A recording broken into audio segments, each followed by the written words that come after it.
Hi Wednesday, how are you? How's everybody going? I hope you're having an amazing week. It's your hump day check-in Facebook Live, and I'm gonna ask a question. You just bought a house. Well, you've signed contracts for a house, and do you get fries with that? No, you don't get fries. But anyway, we're gonna talk about tonight what is actually included when you buy a house. Because you've gone and seen your dream house, you've done a couple of inspections, you've made an offer and it's been accepted. But of course, when you went and had a look and did those inspections, the house was staged beautifully. It had gorgeous furniture. It had this amazing flow going through it. You know, someone might have been really clever. It had a few scented candles out, things to make it really appealing to you. But when you've walked away and you've moved away from the dazzly shiny lights, you actually want to know what's going to be included and what's not going to be included when you buy a house. And I'm going to break it down for you really easy and then give you some examples of some trips and traps that I actually see quite a bit. So first of all, generally, which we know nothing is general, but generally, if something is fixed or attached to a property, it is staying, and that means it will pass to you. So we're talking light fittings, cupboards, ceiling fans, carpets, window furnishings. They're all the things that will stay. Now, they have to stay as part of the sale unless the vendor, who's the owner of the property, specifically excludes them from the deal. So if the vendor actually puts on the contract, they might have a specific chandelier, or they might have a special pool light above the pool table. They might specifically list that as an exclusion to the sale. So unless it's actually specifically listed as an exclusion, if it is fixed to the property, it stays. But the last thing you want to do is the day before settlement or the morning of settlement, the vendors, the owners of the property have taken something that you thought was staying. There's this whole kerfuffle and it just makes everything stressful and rushed for you. You want to avoid that. So I'm going to tell you some things that are not as clear as what you might think and why it's really important that you make sure that they're in the contract. First of all, swimming pool equipment. Okay, so basic swimming pool equipment, you know, the filters and things like that, that stays, that's attached. But a common one that I see people fighting over is, you know, those electric pool filters that actually move around. So they're sometimes called barracudas or something like that. They are not automatically included, and people often think they are. So that's one that you either need to negotiate, make sure it's in the contract. Sometimes people might have a special curtain. They might have curtains in a kid's room that match some bread spreads, and so they want to take the curtains with them. You've just got to make sure that that is listed in the contract. It's really important. And I said before one about often if people have pool tables, they'll have really nice lights on top of them. Now, a tricky one that we have in our modern era is everyone has TVs with TV brackets, and here's the trick. The TV bracket is an inclusion, but the TV isn't. So the TV on the TV bracket goes, but the TV bracket becomes part of the sale. Now, if the owner wants to take the TV bracket as well, then they have to make good the wall, obviously, because you don't want to have a huge hole in the wall. So that's quite a tricky one because the TV is actually fixed, but it's not included as a fixture. Some of the other tricky ones that I see is, for example, pot plants are not fixtures, so they don't stay when you sell a property. But obviously plants that are in the ground do stay. So you think that that's quite obvious. Here's the tricker.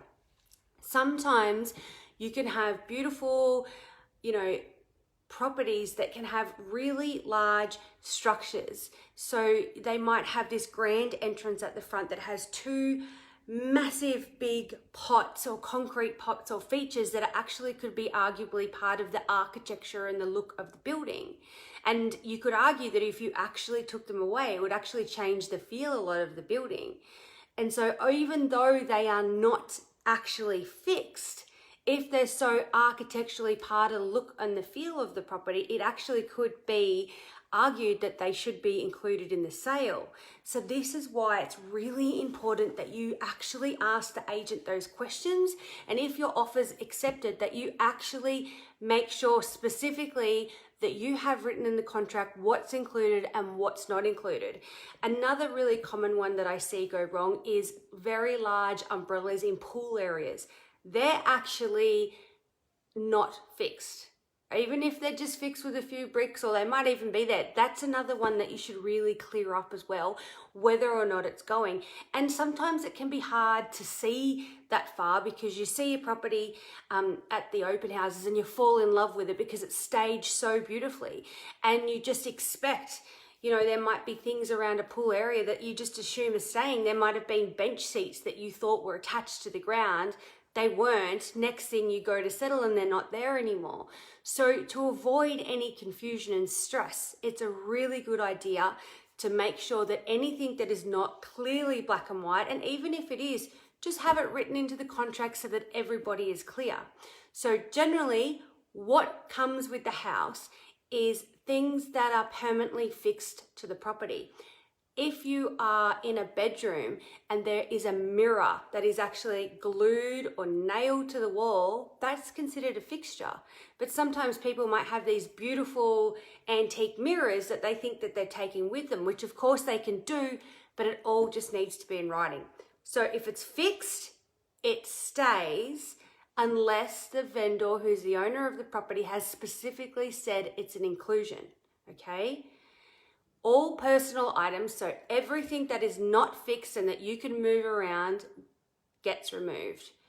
Furniture, pot plants, even little ornaments in the garden, and that's where it gets tricky. Little normal ornaments in the garden, but you know, sometimes people in rural properties, they can have gorgeous big wagon wheels as part of a gardening entrance into the property, and you'd argue that they should stay. So that's why it doesn't really hurt at all to make sure you talk to your agent about all of those things and get them in black and white for you, so that you have the same expectations as the vendor, so that when it comes to settlement, you can really just enjoy the day and you don't have any stress. You know, I've seen some pretty crazy things. I've seen people remove outside awnings. I've seen people remove ceiling fans.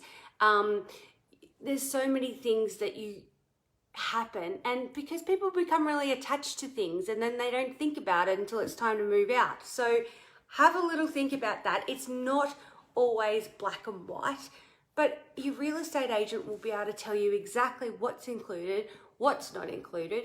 And if you're a vendor, you know, sometimes a common one is sometimes somebody might have a plant at the property that's actually in the ground, and you're selling your property, but you have an emotional value with this plant. It may be planted for, you know, someone really close to you that passed away, and you may actually want to dig up and take this plant with you. If you want to do that, that's okay, as long as you tell the agent and it's in the contract that you're doing that before the agent even starts showing people through the property. And then that gives the agent to let people know, you know, that tree will be removed, but the vendor will, you know, make it look good or something else in the meantime. So it's still just about really going through, making a detailed list, making sure that you're really communicating those things with your agent before you sign, so that everybody is on the same page, because there is quite a few grey areas, and the televisions on television brackets on the wall is definitely one of those as well. Another one that I've seen is those new kind of built-in microwaves. You can't always assume they're just staying, yeah? So a few things there. Outdoor barbecues, that's another one. Make sure that it's really clear whether or not an outdoor barbecue that is built into the bricks. Of course, if you think it's part of the staying, that's part of the whole value of the outside. So just make sure everybody's clear and you put it in writing.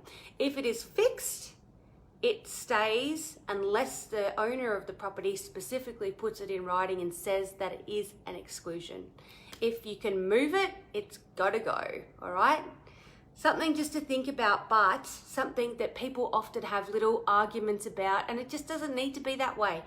And it can be easy as a purchaser in the dazzling of the lights when you're going through doing an inspection of the property to really not focus on this. I've had that experience with a plant. Yes, you have, Marita. We were actually talking about this just the other day. And a way that you can avoid that is sometimes you just let the agent know at the start that there was a plant that you really want to take with you, so that they let people know and it's in the contract.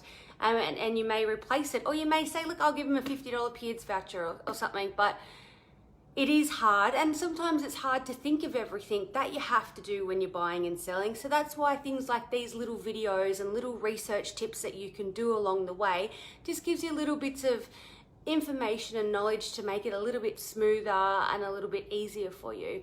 And Marita, now in your position as a real estate agent now, I'm sure you would see this all the time about what goes and what stays. And the last thing you want to do is be dealing with it on the day of settlement when somebody has taken something that they shouldn't have. And I know this might sound really kind of like a basic video, but you would be so surprised how often it happens. As I said, I have seen some just ridiculous things. You know, people removing a chandelier. You know, that's clearly part of the value of the house. If you want to move that chandelier, that's fine, but you have to tell people before they've even put an offer on the property, because you've got to understand that if a purchaser putting an offer on a property, they're putting an offer on the property, take into account all the fixtures that are there, the whole, you know, architecture and feel of the property. And then if you start suddenly taking away important fixtures that actually add to that value, that really kind of changes the deal a little bit. But as I said before, that's where there's some really grey areas. And I have seen a few examples of grey areas where people have these grand entrances, and sometimes they can have statues and things. So if you had a big concrete statue out the front, or, you know, those wrought iron kind of features, they can actually be moved. So people could argue that they are not included because they're not fixed. But they actually speak to the whole value and add and feel of the property. So it's really important that you put those in, because nobody wants to have those kind of arguments.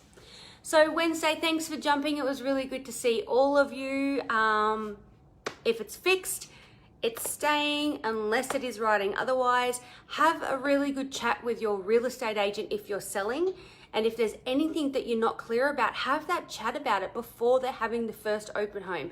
That will then give your real estate agent all the information that they need, so that they can actually, when they're walking around with someone and someone says, you know, is that really expensive mirror staying or is it going? They know straight away all the information. And you, if you're a purchaser, it just gives you a lot more knowledge, you know, a lot less stress. You can start to plan and get into your dream home. So that's it for me for Wednesday, guys. Amazing to see you all. And I'll talk to you all again next week.